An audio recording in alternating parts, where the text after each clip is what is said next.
No matter how bad things are today, or no matter what I screw up today, there's always tomorrow. And if I use that opportunity each day, I'm not only going to get better, but I'm going to arrive at a spot where I look back and I go, wow, I'm pretty fulfilled. I'm pretty happy. I'm glad I'm here. So it's been a journey, and I'm sure we'll talk about some of it in the next few minutes of our discussion. Welcome to Revenue Insights. Every week, we'll be joined by revenue leaders from some of the most successful and highest growing companies. Together, we explore how they built their revenue teams, the journeys that they've been on, and the lessons they have learned along the way. Revenue Insights is brought to you by Ebster. We're a revenue intelligence platform designed to help revenue teams to build more pipeline, close more deals, and retain more customers.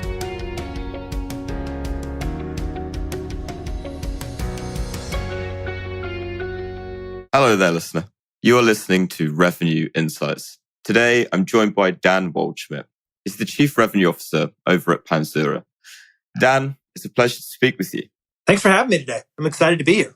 Yeah, really excited to dive into things. Even just looking through your LinkedIn, there's so many interesting ways that I think this conversation can go. But for anyone that hasn't met you before or has heard of you, could you give them a little bit of a background check of your story and how you got to where you are today? Yeah, sure. So, for all of you who haven't met me, I'm Dan Waldschmidt. I'm an ultra runner. I'm a chief revenue officer of a Silicon Valley cloud company that's disrupting the storage space. Inc. 5,000 leader now, as of a couple months ago. That's really amazing. 10th person on the planet to complete the Everest Challenge. And a bit of a tech nerd, I would tell you, a bit of a tech nerd. So, how did I get here? Wow, that's the $64 bajillion question. Look, I am a person who's always looking to do better tomorrow than I did today. Dropped out of college twice, so I'm definitely not doing it on brain power, but I am doing it on willpower, I think. And this sense that no matter how bad things are today, or no matter what I screw up today, there's always tomorrow. And if I use that opportunity each day, I'm not only going to get better, but I'm going to arrive at a spot where I look back and I go, wow, I'm pretty fulfilled. I'm pretty happy. I'm glad I'm here. So it's been a journey, and I'm sure we'll talk about some of it in the next few minutes of our discussion. But I think how I got here is sort of a commitment to always getting better. Which, by the way, if you're in the business of sales, is the only mindset that I've found that helps me weather the storms. Because 2 years ago in 2020 we had COVID, and everything went topsy-turvy. People went home, people got fired, people got laid off. Governments gave us money to sort of patch things along and duct tape along. Fast forward 2 years, and now we have these economic headwinds. China has COVID again, apparently. And people are nervous, and Russia's at war, and we don't know what's happening. Trump's running for president again. People are throwing up their hands and sort of bailing water out of the boat, trying to. And the reality is, look, hey, there's always going to be obstacles. There's always going to be craziness. If you're in the business of revenue, there will always be a headwind against you, always. But it's on us leaders to sort of keep our heads straight and just improve on a daily basis. I think that actually kind of sets up for a really nice way that we can start to take this, because, from your experience in your career, looking back to, a period like 2008 when, there was also severe kind of headwinds that sales teams were running through to. Having been through that period and knowing what you know now, and I think something that we'll talk a lot around is kind of things that you have learned of, how do we do better every day? Having been through a period like that before, what are you taking from that into the kind of the next 12 months ahead? How are you planning for your teams and your approach to actually prepare for what is going to be a lot of unpredictability? Yeah. So lesson number one is don't do stupid shit. So here's what I mean by that. I think it was my mother who said to me, if you can't do something brilliant, don't do something stupid. There's a lot of things we do that are stupid in business. We hire, but don't train. Okay, stop doing that. Train people, invest in onboarding, invest in knowledge systems. By the way, if you want to read an amazing book, I think it's Enemy at the Gate, Stephen Prescott. and talks about the Spartans and how they would shine their shields and they would teach the young, Spartans how to sort of live in the culture. We in sales, we recruit and we tell people, hey, Lee, this is going to be amazing. Come join us. Let's do this. We're going to change the world. We hire you, and then we forget about you. And then 6 months later, we come and yell at you because you haven't produced revenue. And so, okay, let's not do dumb shit. Hire people, onboard them well, right? Pay people what they deserve, right? So that's dumb. It's stupid to like hire someone and then underpay them or stiff them on their commission or try to play all these hijinks. So, okay, without getting into a negative track here, there are a few things we do in revenue that are just unacceptable. And in a moment where there's these economic headwinds, there's some fear and doubt and uncertainty in the air, use that moment to just look at like, what are all the things that we're doing that haven't made sense, but we never stopped to clean them up, right? You're growing. And it's like, we'll fix it later. We're growing. We're this rocket ship is screaming to the moon. We don't have time to fix up our comp plan. We don't have time to fix up our recruiting plan. Now's the time. Now is the moment where you may not be growing as fast and you have moments to dig in on things like training and hiring and all the different things that, will lead to long-term success if you do it right. Are there, can you kind of dig into, what some of those kind of, some of those common mistakes are?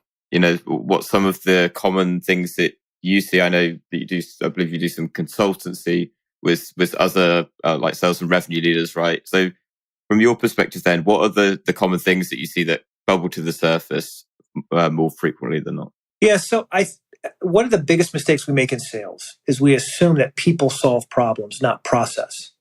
And it's always process that solves problems. Now, don't get me wrong, there are superstars out there, and certainly everyone listening probably has one, maybe two on their team. But the reality is if you're going to grow successfully, scalably, predictably, then you're going to need an army, right? A small army, medium-sized army, big army. Let's not debate the size, right? Depending upon where you're going and the size of your investment into sales, you're going to need an army. And you can't have an army of superstars. You have to have individuals who follow a system and a process. And that process leads them to be more successful than they would on their own, right? And so focusing on that process. Without the process, you're left, chasing one superstar to the next. And the challenge with hiring salespeople is, we've all experienced this. You go to hire someone and it's like, oh, I'm the greatest thing since sliced bread. Well, why? Well, I did this and I did this and I did this and this. And it's like, well, why am I hiring you then? Why aren't you the president of Exxon, right? And the reality is hiring sellers, they're sellers. They're salespeople. They're pitching us, right? It's hard. It's hard to get that right. And we often screw it up. The reality is, we just need to do a better job as team members of making sure that our process, the process that guides us is in tune to what a normal individual in sales would be doing on a daily basis. Mm-hmm. And I'm interested to know, in terms of perhaps more anecdotally, in terms of Panzura and what you've got planned for next year, what does the process look like for you guys? What have you kind of built and how are you aligning your sales teams behind it to kind of carry you into, I would assume, not only retaining revenue next year, but also starting to grow it? Yes, we've grown at a clip that's just right about 500% growth over the last 20 months. That's a lot. That's a lot. Especially when it's millions, right? If you grow from $1 to $5, that's what it is. If you go from 1 million to 5 million, that's something. If you start doing tens of millions and millions, that's something that's commendable. So the team's incredible already. A couple of things we did this year is that we focused on leadership. Again, I'm sort of dog fooding what I'm telling everybody else. We focused on leadership. So I went out and recruited an SVP. And I took my time and actually found someone that I not only had the skills and not only had sort of the competencies that I wanted, culturally lined up to what I wanted to do, but also someone that I felt like I could work with, right? Someone who was, hands-on, shake the tree if things aren't going. So, and then he went and found a whole series of leaders he could work with, right? And so our AVPs are strong, our senior leadership is strong, our sellers are strong. Okay. That all being done took about a year to do. And we have maybe 40 or so sellers on our team. Now it's a focus on targeting specifically our ICP. And I don't want to go too deep into what our ICP is because I'm sure my competitors would love to sort of try to get up inside my head. But the reality is really digging deep on who we sell to and the specific choreography. And here's what I mean, Lee, if we double click into this for a quick second. Remember a few years ago, what was that play where they rapped about the president's? Remember Hamilton. So Hamilton was unique, right? The story about Alexander Hamilton. They sort of rapped the music, and it was sort of a neat phenomenon. It wasn't just the music. It wasn't just the talk track.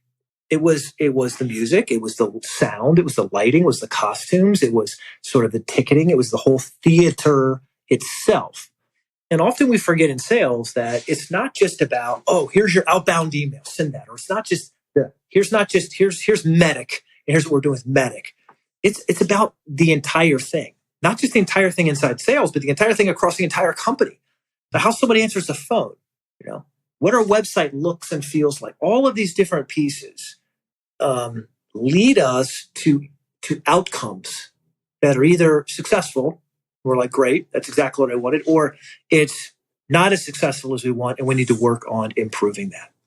And so heading into 2023, we're going to focus on growth, but we're going to focus on smart growth, which means we're spending more time instead of just blasting, this sort of, shotgun. We're going to spend, and I'll say this. Our leadership has done a really good job of narrowing the blast.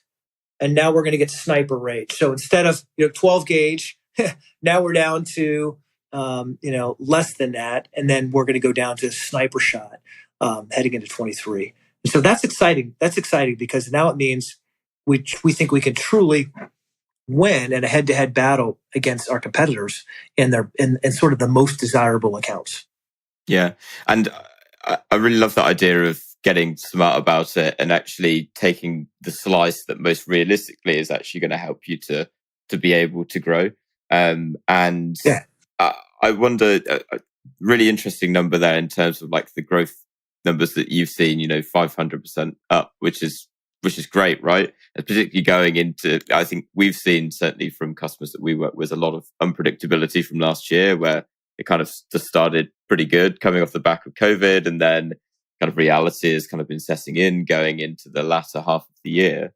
And so what have you find as part of that, what perhaps have been some of the tactics, techniques, processes, you mentioned Medic there, you mentioned ICP. Has there been something that you've implemented this year that has been, to you, maybe the first time you've done it, that, wow, that really helped us to hit that number?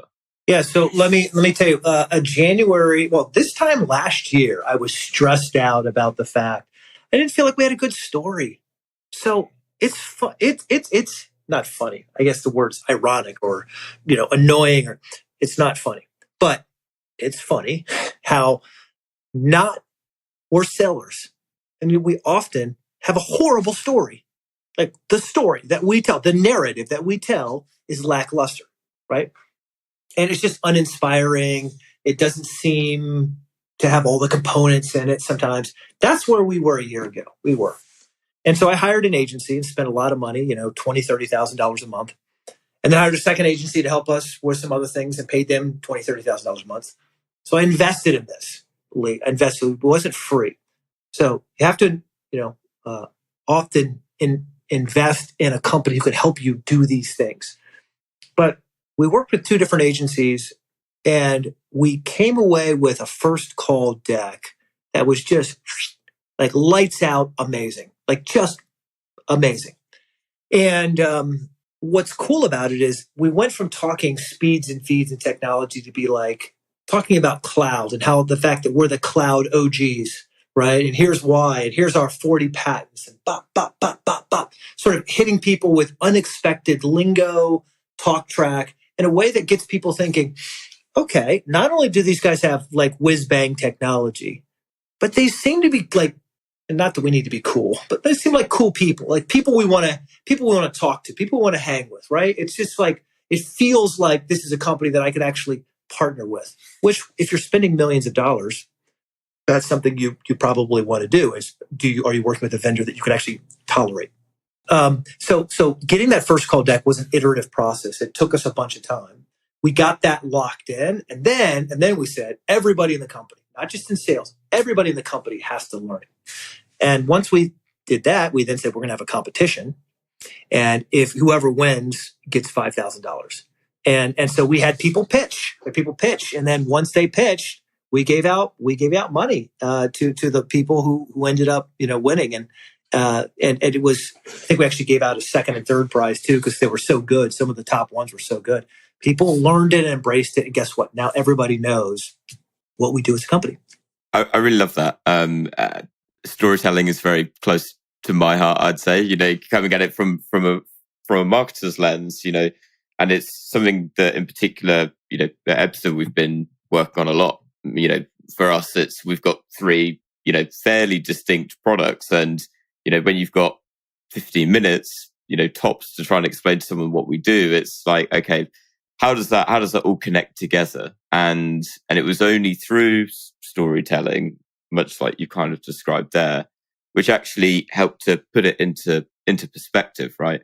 And I think what's been interesting from my side, to the point that I want to pick up on there, where you've kind of, I wonder how you got the adoption of that. So often it's, kind of senior leadership in the white ivory tower per se. And it's, here you go, guys, this is what I need you to be doing. And, to reps on the front line, what it can be like. It's, well, I've been doing absolutely fine. I've been hitting my quota. Why do I need this? So perhaps to that specific example, or even to like maybe a bit more broader examples, how are you getting your sales teams on the front ground to actually adopt a lot of the initiatives that you're pushing forward with? So I think one, we just say that it's got to be done, right? I mean, I don't want to be overly simplistic, but it's just mandated. It's non-negotiable. But behind the non-negotiable language, which can be often strident, is people want to know purpose. What's the purpose of this? Why? Who cares? I'm doing my job, and now you're telling me I got to do a second job or something else on top of that. Why? So you have to walk them through that. You have to say, listen, we all know this thing called first impressions, right? We know first impressions. We know that first impressions matter. You make judgments based on your first impression of people. Now, can people unwork those? Yes. But listen to what we said. Can you unwork those? It requires extra work to sort of reset someone's expectations of you. So let's imagine a world where the first perception of us is the best perception, right? It's the right perception. And so that's where, that's where the FCD first call deck for us is going to solve things. We're going to tell a story that people go, oh, wow, that is exactly who I want to work with. And that is their thought process from the beginning all the way through the end of this journey. So again, it's narrative. Again, goes back to what you asked about earlier. It's you have a story that you're telling, and part of the story is done internally. It's about why this matters. This matters because if we don't do this now, in this moment, with the right level of purpose and intensity, we're going to do it 50 times after this. And it's never going to be quite as good as if we did it right the very, very first time. So let's get right at that first time and save ourselves 50 other times of trying to fix it. Yeah, I love that. Dan, something that I wanted to touch on was you kind of mentioned it at the top of the show. You're an ultra runner, which is obscene level distances. And what I'm interested to kind of move this in the direction of is for a sport such as that, is so much of it is around resilience and really being in the top kind of 1% of runners really to be covering such distances. In using that as an example, and I think we can go into that a bit more as we talk, to put that in a sales perspective, how valuable have you found that as a kind of endeavor and activity? And what have you learned from ultra running that you actually carry into your day-to-day, into your work, into the job that you do? So running from a physiological level, let's not even talk like hypotheticals or like parallels or things like that. Parables. What's the parable of the runner to the parable of the seller? Look, at a just a very real level, there is something about intense exercise that salves the soul, right? It heals you. It heals your mind. For those of you who have your favorite sport, I've got friends who are doing all kinds of different things, from cycling to CrossFit, and it makes you better. I mean, sales is the most neurotic sport in the world. Think about it. What other job says, "Hey, Lee, I'd love to hire you," and you say, "Yes, I'd love to be hired," and then I go and say, "Hey, here's what we're going to do. I'm going to pay you $100 a year, and of that, I'm going to pay you 50 right now. And the other 50 might or might not get paid to you based on your performance, right? And I'm also going to tell you what your performance should be, which will tell you after we're hired, right? I'm going to give you your quota and your numbers and your percentages and all that stuff after you're hired. And, that's where the rest of your money comes from. There's no other job like that on the planet, Lee. I mean, it's sort of, besides being the owner of the company yourself directly, there's just no other sort of position to be in that's like that. So it's tough mentally. You're in a headspace where, you have to show up every day and earn your stripes. You do. So running lets you, for me, take a moment and just take that rage, take the frustration, take the feelings of inadequacy or self-doubt, and just pummel it through, hitting the pavement, for 8 miles or 10 miles a day, to just be renewed, right? So that's Lee, I think for me, it's less about, resilient as a runner, resilient as a seller. I think it's more about using that as a tool to just be a better Dan. And a better Dan is automatically going to be a better seller. I love the word that you use there as a tool. And I was kind of noting down, almost as a tool to be used. I'm interested to know from your perspective, when you look at, and perhaps in teams that you've managed and that you've led, what perhaps are the three key things that differentiate a high performing team, that's consistently hitting and beating their quota number, and those low performers who, are falling a little bit short? What are those common threads that you see that really differentiate the best from the best? 3 things: focus, mission, details. So let's talk about each 3 really quick. Focus, mission, details. Focus. You can't do everything. You've got to focus on what matters. The high-performing teams know what matters, and they focus on it maniacally. They don't do 10 things. They do 2 things. They do those 2 things with all the effort of that small company running around doing 10 things half-ass, right? They do 2 things really, really, really, really well, okay? So that's one thing, is focus. Number 2, mission. They're not selling something. They're on a holy war, right? They're on a mission. And there's, the person who's selling you something, is kind of, you're pivoting, you're sort of all over the place. And a mission-driven person, man, they're like a dog with a bone. You cannot stop them from getting what they need, where they want to go. It's a mission, right? And then number 3 is details. Okay. I hear often, and it's been a minute since I've been in consulting, right? Because I bought Panzura back in 2020. And so I've been heads down with this one company, but I would often show up and talk to people and they'd say, hey, Dan, I'm doing that. No, what you just told me to do, I'm doing. And I would say, no, you're doing something that may look or sound similar, but you're not doing what I asked you to do, right? You're sending an email. I'm saying send this email in this way at this time to this person. And you're saying, well, I'm already doing it. No, you're sending an email. and the details, the turn of the phrase, the color, the shape, the variety. This sort of artistry is what makes great teams significantly better than anyone else in their industry or their space, right? I love that point on artistry, and this is an interesting way that we can take it, because I know at the top of the show you mentioned, being a huge advocate of technology, and I've always found, certainly with sales, that you get this blend of it being an art and then also of it being a science as well, right? And so, what's your perspective? Do you see sales more as an art, and the art of the cold call, art of writing that email, right? Building a relationship with someone, or do you see it these days as becoming more scientific? What we can do with different tools to analyze that first call, analyze that email, using data, obviously, which, with revenue operations is becoming more and more prevalent. So I'm interested to know, from your perspective, do you think it's a balance of the two, or do you think it leans one way or the other?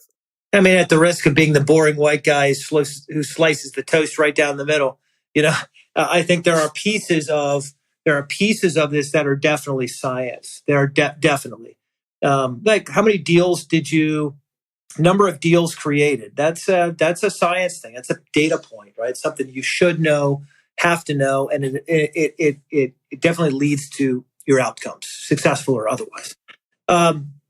Artistry is, okay, well, how did you create those, and from what sources, and what sources are better than others, right? There's a blending of these things where, the scientific part is like the must have, must know, must be, must do.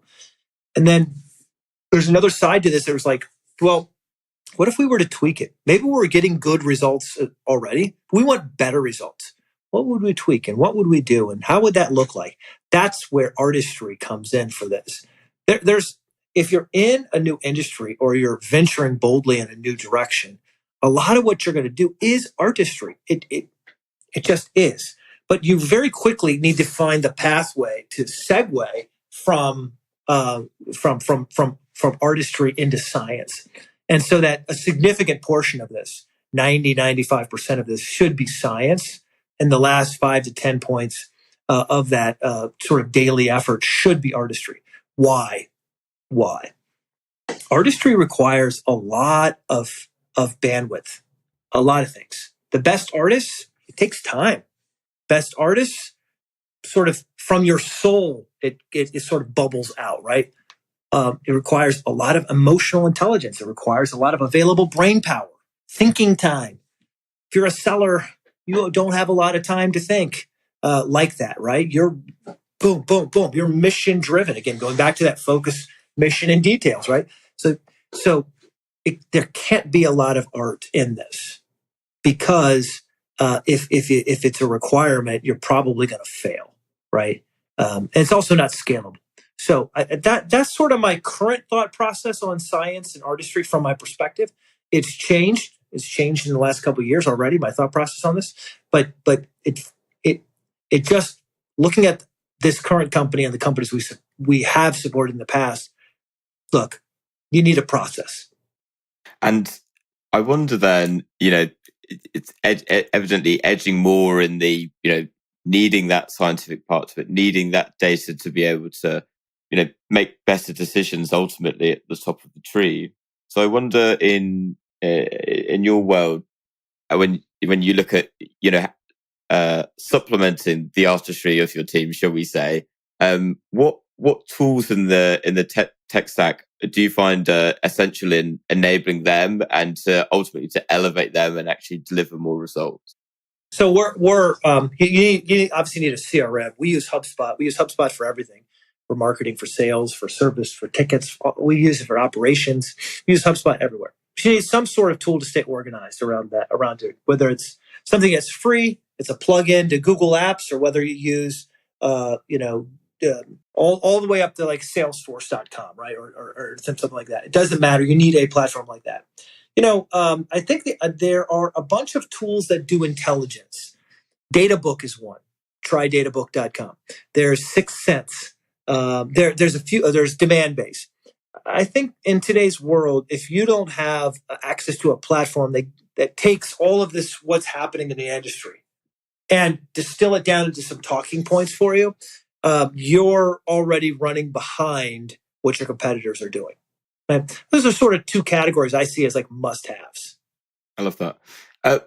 Dan, I'm interested to know, in the here and now, we're speaking, literally the week before Christmas of 2022 at this point. Yeah.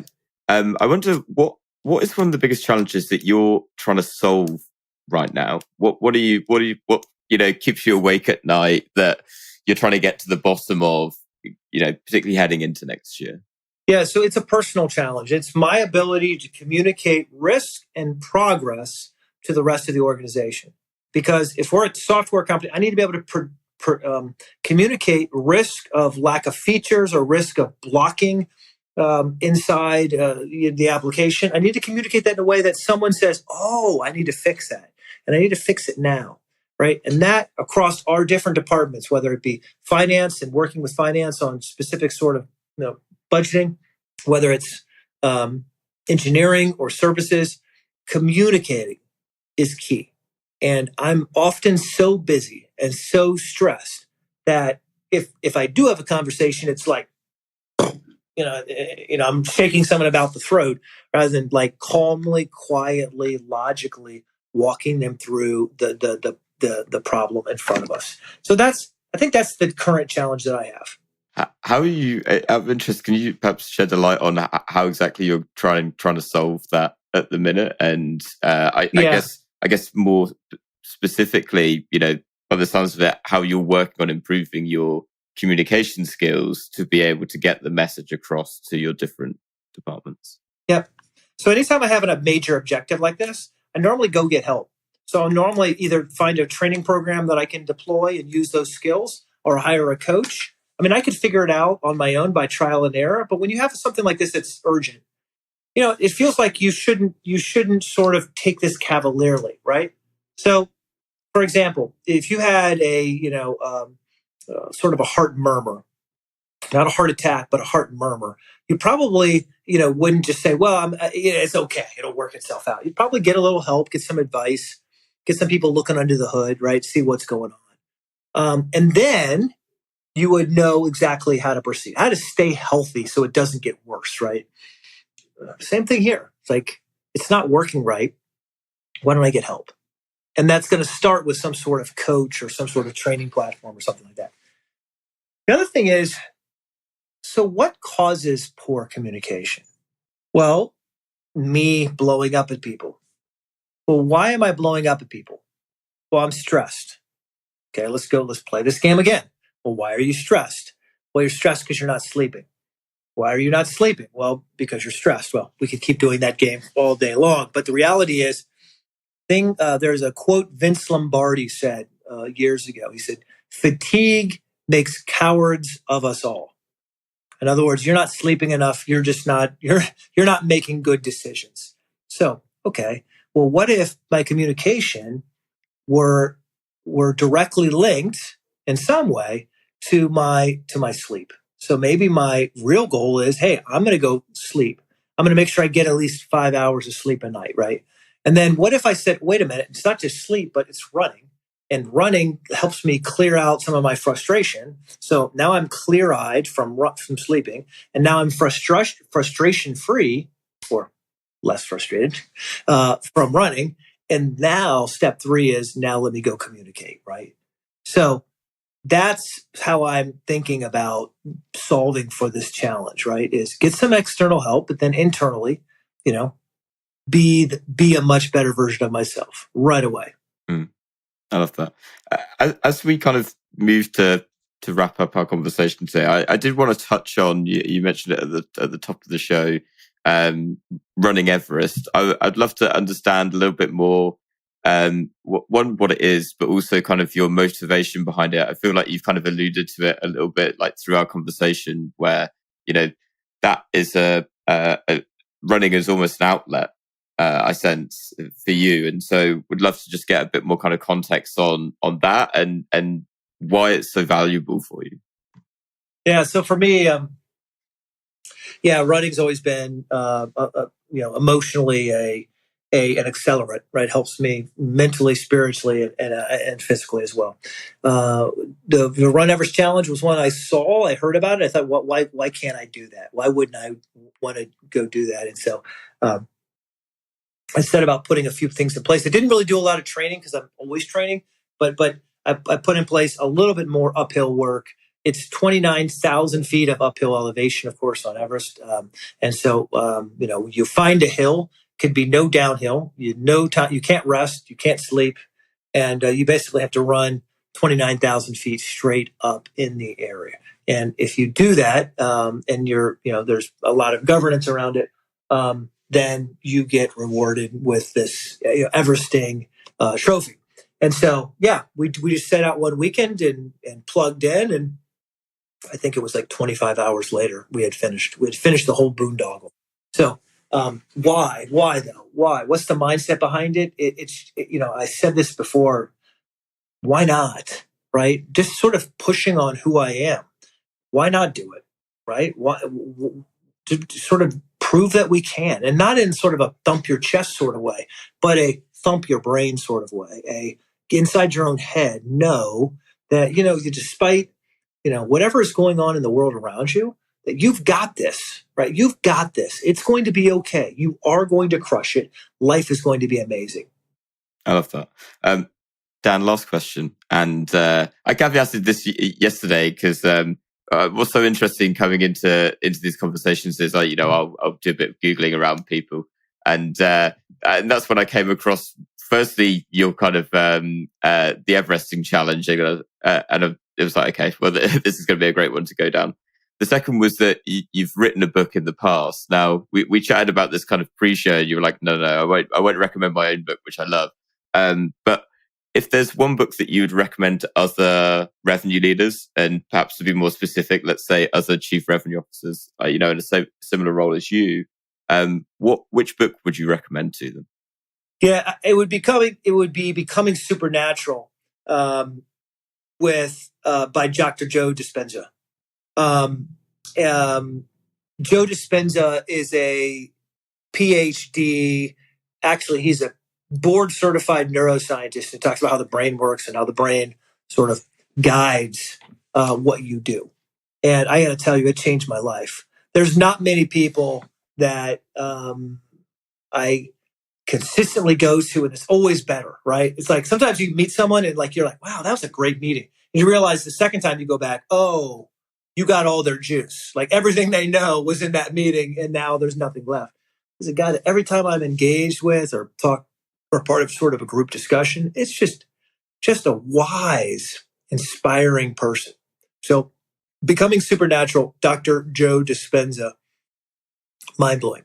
We'll pop a link to it down below, and I'll give it a read and let you know. Dan, it's been absolutely fantastic to have you on and to pick your brain for a little bit. For those listening at home, if they want to connect, reach out, learn a little bit more about what you're doing, where can they find you? Yeah, I mean, you could find me on LinkedIn. It's just, if you do danwaldschmidt.com, I think it forwards to my LinkedIn account. But yeah, I'm on LinkedIn right now, and look forward to getting your message. Awesome. We'll pop a link to that down below. Well, once again, Dan, thank you so much. It's been a fantastic conversation. And to everyone that's listened to the episode this week, thank you so much, and we'll see you next week. Thanks for listening to Revenue Insights. If you want to learn more, subscribe to our newsletter, and we'll deliver every episode straight to your inbox. If you have any questions, feel free to connect with us on LinkedIn. Our links will be in the episode notes. See you next week.